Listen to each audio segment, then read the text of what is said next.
नारायण नारायण नारायण नारायण नारायण नारायण नारायण नारायण। श्रद्धे स्वामी जी महाराज जी के श्री चरणों में सभी साधक साधिकाओं के तरफ से हार्दिक प्रणाम।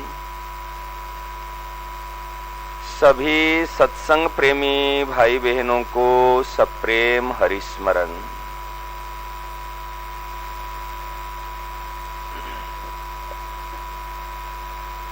प्रकरण की सार बात यह है,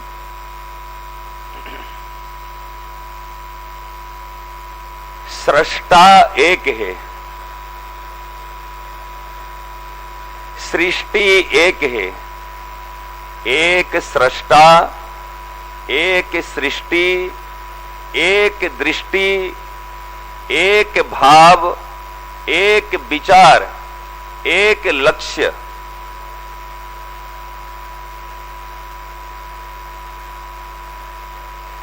बड़ी मार्मिक बात है। महाराज जी ने दृष्टि दिलाई, गोमुख से गंगा जी निकलती है एक छोटी सी धारा के रूप में और पहुंचती है गंगा सागर।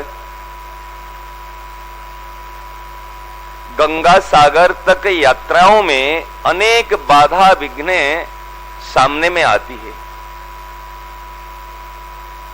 बड़े बड़े चट्टान पहाड़ सामने में हैं, लेकिन लक्ष्य एक होने के कारण से गंगा जी बीच में रुकती नहीं है।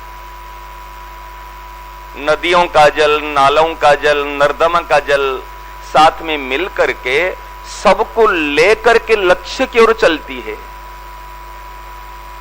एक लक्ष्य होने से हमारे गति कितनी तेज हो जाती है, ये यहां पर एक विचारणीय विषय है। ये है दृष्टांत, बड़े ध्यान देना।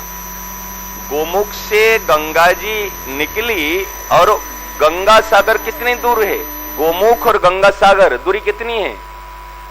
कितने किलोमीटर हो गए? 3000। हाँ, लगभग 3000 किलोमीटर मान लीजिए गंगा, ये गोमुख से और गंगा सागर। और वहां से पहुंचने के लिए अगर एक धारा, एक बूंद वहां से निकली तो पहुंचने के लिए 3000 किलोमीटर यात्रा करने के लिए मान लीजिए 1 महीना लग गया। एक लगभग काल्पनिक एक उदाहरण है। 3 महीना लगा एक बूंद जाकर के गंगा सागर में मिली, ठीक है ना। ये भी समय सापेक्ष है, परंतु लक्ष्य क्या है? हमारा जो लक्ष्य है 3000 किलोमीटर दूरी नहीं जाना है, 1 महीना नहीं जाना है। हमको दृष्टांत के माध्यम से बताई जाती है। लक्ष्य मतलब गंगा सागर से सॉरी गोमुख से जैसे जल की धारा एक बूंद निकली है, और जहां बूंद की धारा निकली जैसे नीचे गिरने का भी नहीं है, जहां बूंद वही लक्ष्य है। ध्यान गया? लक्ष्य में क्ष शब्द क्या है? वर्णमाला में क्ष है अंतिम शब्द। हाँ, क्ष के बाद में कौन शब्द है वर्णमाला में? ऐसे हमारा क्ष माने जो अंतिम स्थल है उसमें हम लय हो जाए, लीन हो जाए। ध्यान दे रहे ना मेरी बात को? लक्ष्य मतलब हमारी धारणा में लक्ष्य कहते दूर देखते हैं। मेरा लक्ष्य यहां से वहां जाना, मेरा लक्ष्य पढ़ करके माने एलकेजी यूकेजी से डॉक्टर बनना, मेरा लक्ष्य धनी बनना।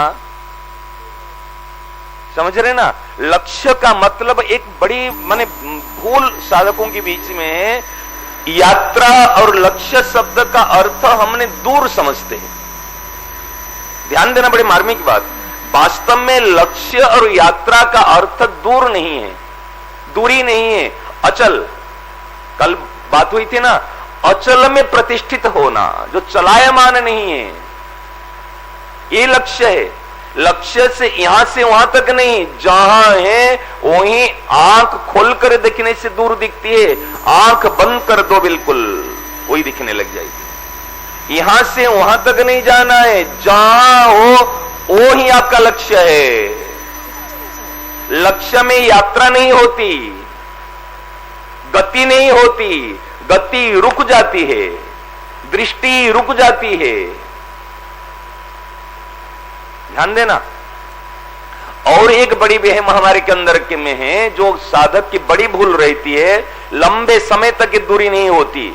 हमको प्राप्ति करना है, तत्व को प्राप्त करना है, समता को प्राप्त करना है, शांति को प्राप्त करना है, भगवान को प्राप्त करना है। मुझे तो समझ में नहीं आई प्राप्ति अर्थात क्या है। प्राप्ति अर्थ पकड़ना नहीं है, प्राप्ति अर्थात पकड़ना नहीं है। प्राप्ति अर्थात जहां तुम है वहीं प्राप्त है, वहीं स्थिर रहना, बिल्कुल स्थिर रहना। देखो भगवान गीता जी में जो बताए ना, भगवान का रहने का स्थान कहां है? सर्वस्व चाहम हृदय सन्निविष्टे।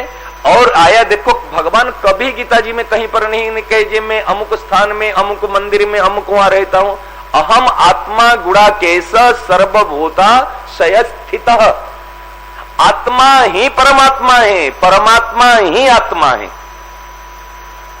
अहम आत्मा गुणाकेश सर्वभूताशय स्थित। संपूर्ण प्राणियों की जो आत्मा है, आत्मा मीन्स क्या है, और हम और क्लियर करते इस बात को। आत्मा मीन्स परमानेंट। आप आत्मा देही देह उसको परमानेंट मान लो, एक परमानेंट, और हम है परमानेंट।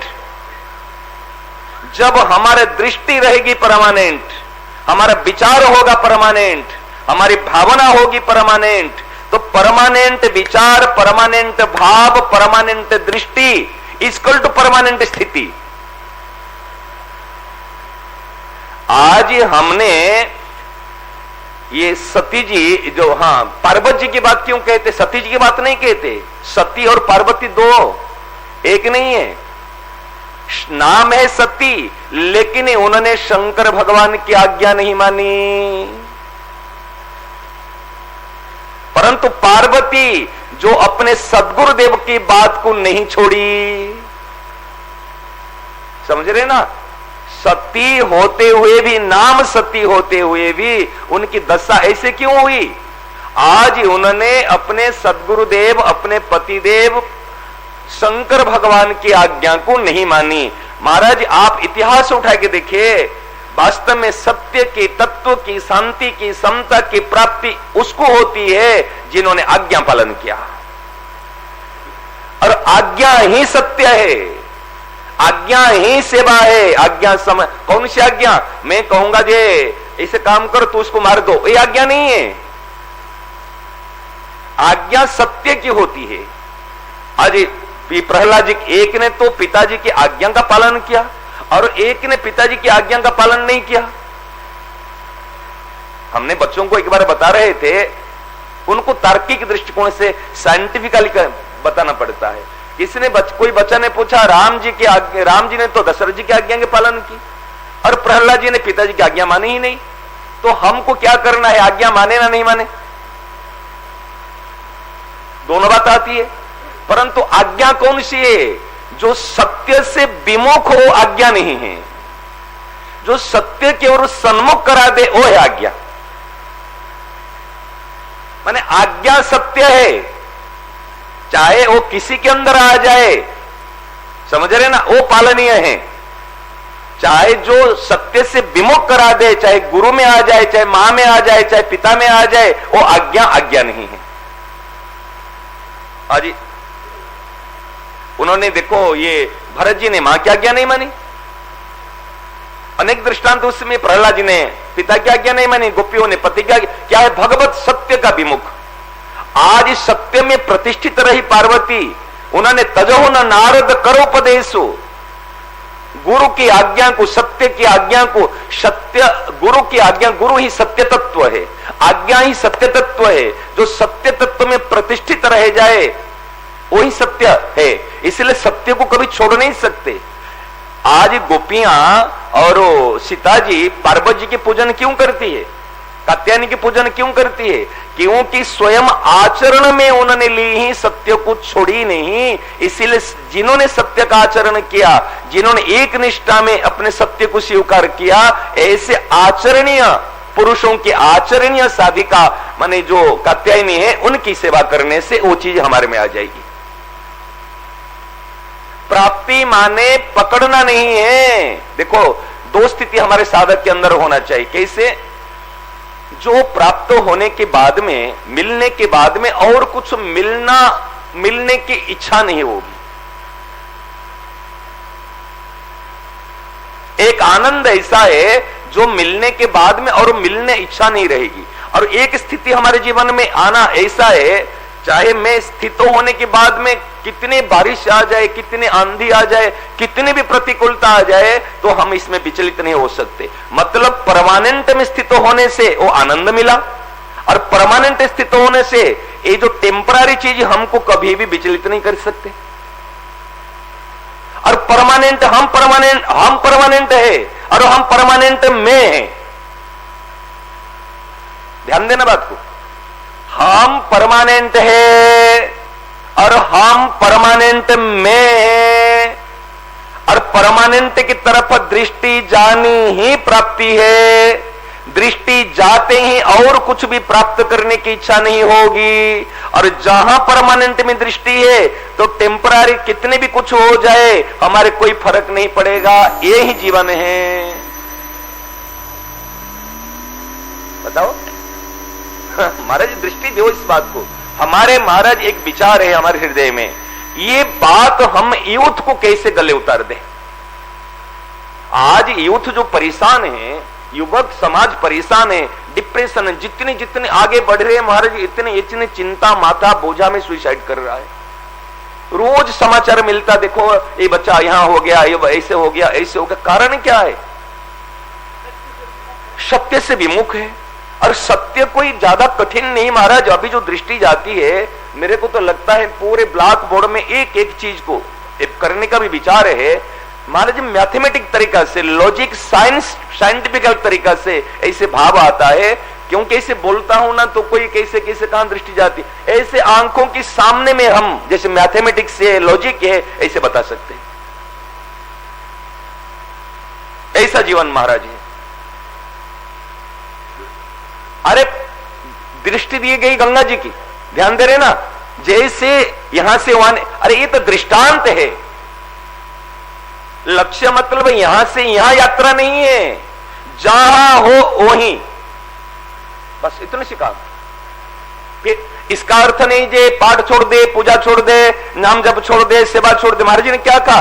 जैसे स्थित रहोगे सेवा बढ़िया होगी, नौकरी बढ़िया होगी, जो काम कर रहे महाराज बढ़िया होगी, व्यवहार भी बढ़िया होगा। अभी व्यवहार करना आता नहीं है, क्योंकि हम व्यवहार को, बाह्य व्यवहार को सुधार करना चाहते, लेकिन मूल में व्यवहार तब सुधरेगा जब हम स्वयं स्थिर हो जाएंगे, स्वयं को शांति, स्वयं की तृप्ति हो जाएगी।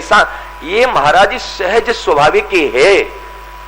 परंतु उसी समय महाराज जी की बात की तरफ हम समझ में नहीं आती थी। जब अब दृष्टि जाती है, अरे महाराज जी ऐसे बता रहे थे और अभी भी बता रहे। हाँ हाँ, बस बस बस यही है और वही सेवा है। लेकिन अब लगती है महाराज बिल्कुल ऐसे यूं सामने, बिल्कुल।